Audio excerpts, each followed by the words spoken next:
कर्पूरी ठाकुर की विरासत पर नजर।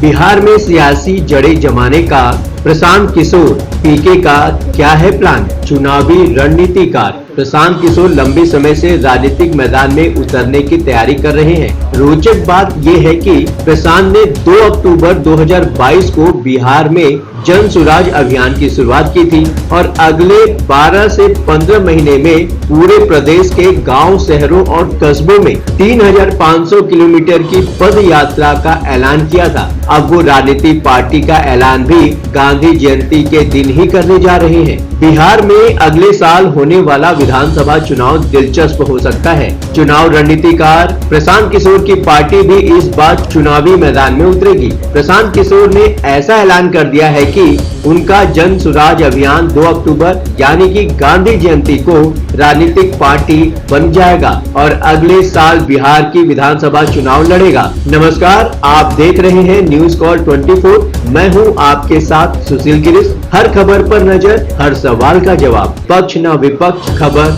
निष्पक्ष। देश दुनिया की हर छोटी बड़ी खबर सीधे आपके स्क्रीन पर। लगातार ताजा खबरों के लिए बने रहिए न्यूज कॉल 24 के साथ। आइए बढ़ते हैं खबरों की तरफ। प्रशांत किशोर अभी से ही अपनी रणनीति को भी जमीन पर उतार रहे हैं। प्रशांत की नजर जननायक कर्पूरी ठाकुर की विरासत पर भी है। रविवार को उनके संगठन ने जेडीयू में बड़ी सेंध लगा दी है और 5 बड़े चेहरों को संगठन में शामिल किया है। प्रशांत ने कर्पूरी ठाकुर की पोती डॉक्टर जागृति ठाकुर को भी जन सुराज में एंट्री दिलाई। इसके सियासी मायने निकाले जा रहे हैं। दरअसल प्रशांत किशोर लंबे समय से राजनीतिक मैदान में उतरने की तैयारी कर रहे हैं। रोचक बात यह है कि प्रशांत ने 2 अक्टूबर 2022 को बिहार में जन सुराज अभियान की शुरुआत की थी और अगले 12 से 15 महीने में पूरे प्रदेश के गांव, शहरों और कस्बों में 3500 किलोमीटर की पद यात्रा का ऐलान किया था।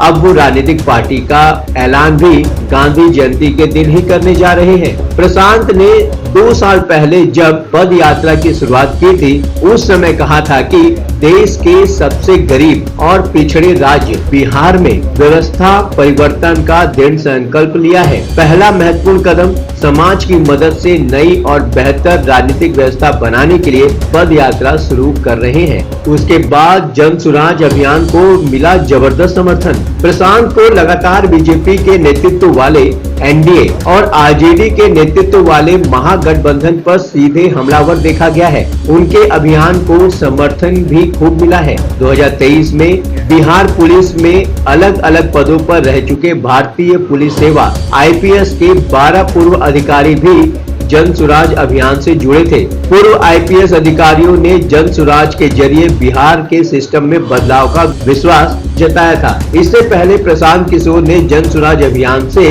भारतीय प्रशासनिक सेवा आईएएस के 6 पूर्व अधिकारी भी जुड़े थे। वीडियो में आगे बढ़ने से पहले अभी तक आपने न्यूज कॉल 24 को सब्सक्राइब नहीं किया है तो इसे अभी सब्सक्राइब करें, फॉलो करें, ज्वाइन करें और नोटिफिकेशन में जाकर ऑल का ऑप्शन दबाना बिल्कुल ना भूलें। आइए बढ़ते हैं खबरों की तरफ। रविवार को प्रशांत किशोर ने जन सुराज की राज्य स्तरीय वर्कशॉप को संबोधित किया। प्रशांत का कहना था कि करीब 1 करोड़ सदस्य 2 अक्टूबर को गांधी जयंती के मौके पर जन सुराज की नींव रखेंगे। पहले दिन 1.5 लाख लोगों को पदाधिकारी नामित करने के साथ शुरुआत की जाएगी। उन्होंने जन सुराज की अगुवाई करने वाले विवाद को खारिज किया और कहा वो पार्टी का नेतृत्व नहीं करेंगे, लेकिन नेता अपने अपने निर्वाचन क्षेत्र से चुने जाएंगे जो राज्य में होने वाले विधानसभा चुनाव के लिए लोगों की ताकत को मजबूत करेंगे। प्रशांत ने कहा, जैसा कि पहले कहा गया है कि जन सुराज 2 अक्टूबर को एक राजनीतिक पार्टी बन जाएगी और अगले साल विधानसभा चुनाव लड़ेगी। आने वाले दिनों में पार्टी का नेतृत्व कौन करेगा, यह उचित समय पर निर्णय लिया जाएगा। कर्पूरी ठाकुर की पोती बनी जन सुराज अभियान का हिस्सा। इस दौरान 2 पूर्व विधायक और दिवंगत समाजवादी नेता कर्पूरी ठाकुर की पोती जागृति ठाकुर समेत कई लोग जन सुराज अभियान का हिस्सा बने। प्रशांत ने जागृति का स्वागत किया। जागृति के पिता वीरेंद्र नाथ ठाकुर बिहार के पूर्व मुख्यमंत्री और भारत रत्न से सम्मानित कर्पूरी ठाकुर के छोटे बेटे हैं। बताते चले कि दिवंगत कर्पूरी ठाकुर को मुख्यमंत्री नीतीश कुमार और आरजेडी अध्यक्ष लालू प्रसाद समेत राज्य के कई बड़ी नेताओं के गुरु के रूप में देखा जाता है। ये बड़े नेता भी जन सुराज अभियान में शामिल हैं। जन सुराज में शामिल होने वाले अन्य प्रमुख लोगों में बिहार के पूर्व मंत्री मोनार्जीन हसन का नाम भी शामिल है। हसन राजद के साथ साथ जेडीयू से भी जुड़े रहे हैं। वे संसद के साथ साथ राज्य विधानमंडल का भी हिस्सा रहे हैं और लंबा कार्यकाल रहा है उनका। इसके अलावा पूर्व राजद एमएलसी रामबली सिंह चंद्रवंशी ने भी जन सुराज अभियान ज्वाइन किया है। रामबली सिंह को हाल ही में अनुशासनहीनता के आरोप में विधान परिषद से अयोग्य घोषित कर दिया गया था। इसी तरह पूर्व आईपीएस अधिकारी आनंद मिश्रा भी जन सुराज का हिस्सा बन गए हैं। आनंद इस साल बीजेपी के टिकट पर लोकसभा चुनाव लड़ने की तैयारी कर रहे थे। उन्होंने पद से इस्तीफा भी दे दिया था। हालांकि बाद में जब बीजेपी से टिकट नहीं मिला तो वे बक्सर से निर्दलीय चुनाव लड़े थे। जेडीयू नेता मंगनी लाल मंडल की बेटी प्रियंका भी जन सुराज में शामिल हुई है। मंगनी लाल जेडीयू के पूर्व सांसद और पूर्व विधायक भी रहे हैं। देखा जाए तो प्रशांत की कर्पूरी ठाकुर की विरासत पर नजर है, और वो नजर क्यों है? कर्पूरी ठाकुर 2 बार बिहार के मुख्यमंत्री रहे। उन्हें जननायक भी कहा गया।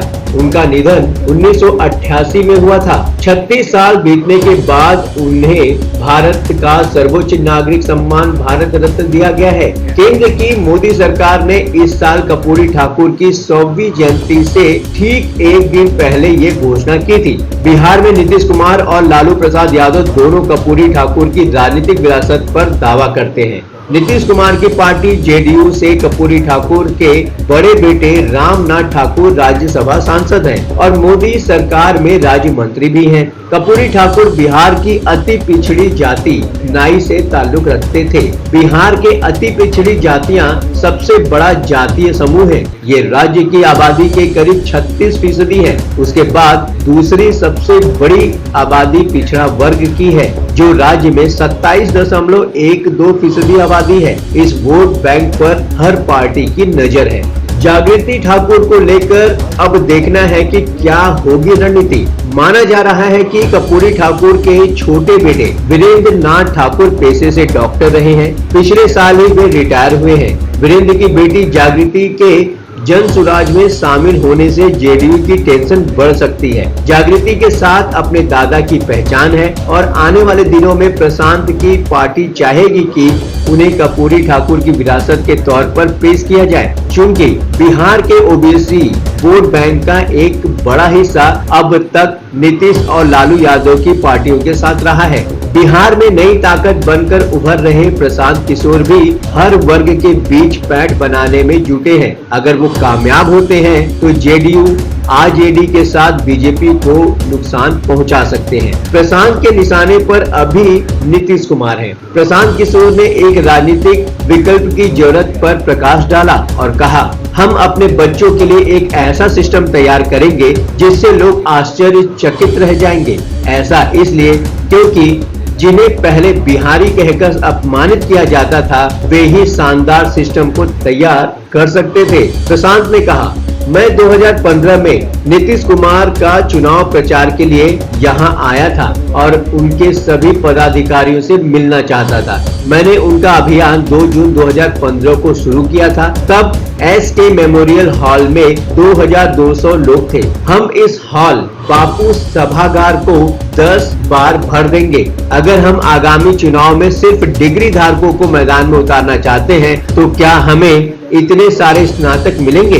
प्रशांत ने आगे कहा कि अंतिम फैसले पर पहुंचने से पहले इस मुद्दे पर इसी तरह की अन्य बैठकों में चर्चा की जाएगी। अब हम जानते हैं कि प्रशांत किशोर के बारे में कि प्रशांत किशोर का इतिहास क्या है। प्रशांत किशोर 40 साल राजनीतिक परामर्श कंपनी आईपीएसी के संस्थापक हैं। वे पिछली बार तब चर्चा में आए जब 2014 के लोकसभा चुनाव अभियान में बीजेपी को शानदार सफलता मिली। प्रशांत ने प्रधानमंत्री नरेंद्र मोदी के चुनावी अभियान को संभाला था।